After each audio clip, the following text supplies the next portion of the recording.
Hey guys, welcome back to the Beyond Reach podcast. Today I'm here with Pete Drury. Hey, what's up? And Pete, today we're going to be talking about your sermon. And what better way to talk about your sermon than tell you how ridiculously you messed up by letting Jay drive your car? That was Yeah. quite the storytelling. You could tell on your face that this is like a very Drury boy story right there. Oh, yeah. Cemented in memory. But that sermon or that story really formed your sermon. So what made that story stick out where you were like, I want my sermon to have this in it? Well, I just needed something to talk about to kind of like fill up that first kind of 7 minutes of time. And I was like, I really wanted to tell this story. And I did need an example of a time in recent history where there was a lot of conflict within our household. So it was just like the perfect blend of funny and relative. So relevant, yeah. You could tell you were like, that was your jam. Like the storytelling part, you were like, yes, I know, like this is all. Yeah, that's about the only thing I thought I could do confidently. So. Oh my word, you're ridiculous. But in the story, you explained that like you let Jay drive your car, and then he hit something with it, and then you didn't go to your parents, but you and Jay tried to fix it. Yeah. You wrecked the car. What are you going to do? The first thing you do is go to your parents? Like, what? No. Oh, come on. What do you think this is? No. Yeah, I know. But you talk about how you made a mess and you fixed it, and that's all there is to it. Yeah, okay. Just the other day, I was in the car, and my friend had their friend on FaceTime, and they had watched the sermon on YouTube. And they were like trying to convince me that I was wrong, and that just didn't. Imagine preaching a sermon, and you're like, disclaimer, I will fight this thing to the bitter end, and you won't ever get me to concede my point, and then going and trying to argue with me. Oh my gosh. Yeah, anyway, so don't get me started. Okay, well, no, I'm not going to. But has your thinking changed? Or did the sermon address your like thinking about it? Look, all right, me and my brother dropped some serious cash to fix the car, and the car was completely fixed. So we were like, we took responsibility for our actions. We knew we were never going to do it again. What more could you ask of us, But That's crazy. Yeah, I mean, you used the story to talk about like how it caused disunity within your family. Yeah. But the whole point of it was to talk about unity. And out of all of the topics you could choose, why do you think you felt called to speak about unity? Well, mainly I felt called to speak about unity because that was just something I was like dealing with in my own life. I was like, look, I'm getting into these really unproductive arguments where it's really affecting the relationships around me. And I was reading in Romans 12 over the summer, and I was just like, man, this would be a great topic for a sermon at Reach, and it just happened that way. So it was just on my mind, even since like midway through the summer, about, hey, I should probably preach on unity, so. Yeah. I mean, yeah, you can tell us a lot about it, but over the summer you worked at like a nursing home and stuff like that. And did you find like you had to have unity even within the members, like working with people, or did that come up even in your life there, or was it just something that like you realized was a part of your life kind of thing? Like as a group, I think the most applicable part of my job this summer was actually just the group we went with. Like me, my brother, Hannah, Ainsley, just kind of our little friend group there went out to Iowa, and we got into a lot of fights.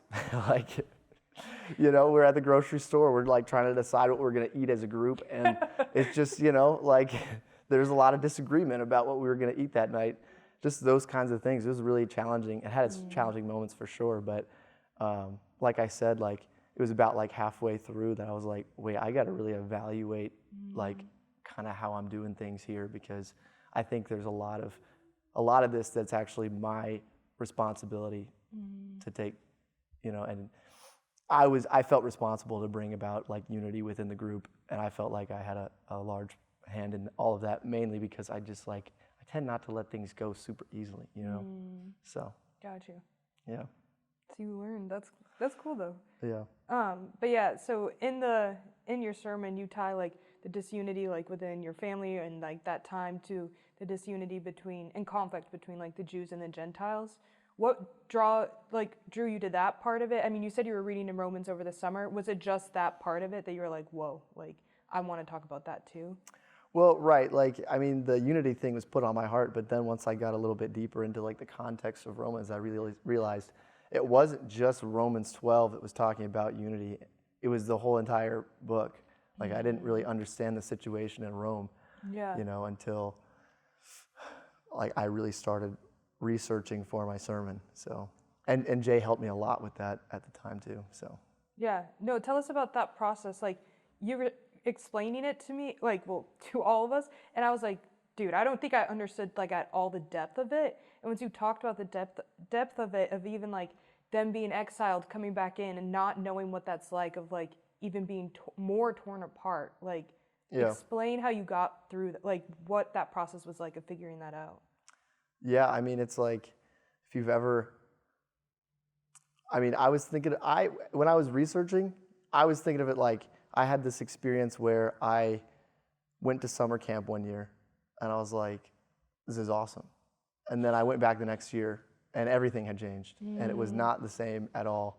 And I just didn't like anything. I didn't like any of the changes that had been made, and I had zero input on any of them. So, it was just a really frustrating experience. So I could relate to that part where it's like, you get kicked out of your church or you leave your church and then you come back, or you leave your people and you come back and things aren't the same. So, that was just part of what I discovered when I was researching it. But I don't think I ever got to talk about any of that on stage because I completely just blanked. Well, something I do remember you talking about is like you explained the difference between like disputable stuff that they could, which is more like the laws and like the different things like that, and then like the undisputable, like Jesus died and rose from the dead, like stuff like that. So you were able to communicate that, and you even talked about how like in your own life you have those like disputable arguments where you're like, no, like it doesn't actually matter, and then the undisputable one. So like, did that also affect like your life afterward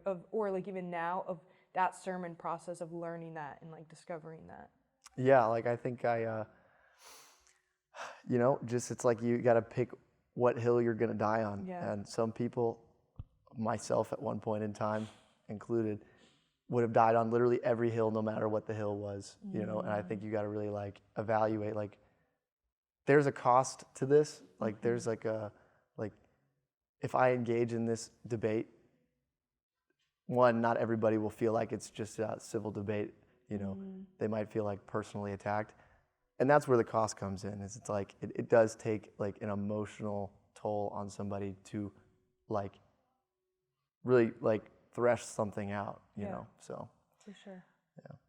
Yeah, and one of your other points, one of them was like arguments are won at a cost, and that was just like, it was an important perspective shift of like, when you're in that conflict, when all you want to do is like convince someone else you're right, is like, oh wait, like the bigger picture of it, like zoom out, what is like at risk. And then the other point you made was like how conflict is complex.